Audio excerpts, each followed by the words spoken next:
आज हम Adam heli ने जो बारिश के बारे में या हवाओं के बारे में बताया है, तो आज हम एडम हैली के बारे में पढ़ेंगे। फिर 3 से 4 सिद्धांत और हैं जो अलग अलग वैज्ञानिकों ने अपनी थ्योरी में दिया है, तो उनको बाद में पढ़ेंगे। पहले एडम हैली का देखते हैं। तो एडम हैली था जो उसने अपने सिद्धांत परंपरागत या उष्ण सिद्धांत माना है, और एडम हैली 1956 में इसने यह सिद्धांत का प्रतिपादन किया था।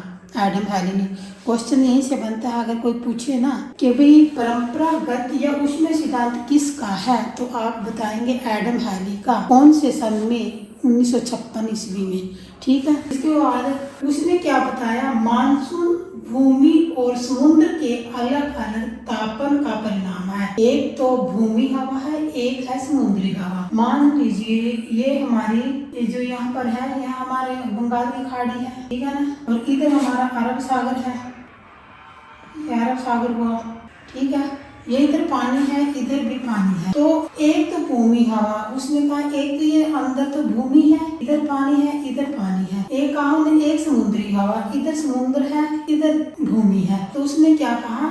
ग्रीष्म काल में भूमि का तापमान तेजी से बढ़ने के कारण, यानी जो अंदर की ये भूमि होती है, इसका तापमान बहुत ही तेजी के साथ बढ़ने लगता है। भूमि पर कम दबाव का क्षेत्र विकसित हो जाता है, मतलब कि जो भूमि होती है उस पर कम दबाव का क्षेत्र बन जाता है, और हवाएं समुद्र से भूमि की ओर चलने लगती हैं। यानी कि ये जो यहाँ है ना, जब ग्रीष्म काल की में भूमि का तापमान तेजी से बढ़ने के कारण भूमि पर कम दबाव का क्षेत्र विकसित हो जाता है, तो हवाएं क्या करती हैं? जैसे ये हवाएं हैं, ये इस तरह समुद्र तल से भूमि की ओर चलने लगती हैं। ठीक है, समुद्र तल से भूमि की ओर इस साइड से भी आ सकती है, इस साइड से भी आ सकती है, क्योंकि ये हवाएं समुद्र से उत्पन्न होती हैं।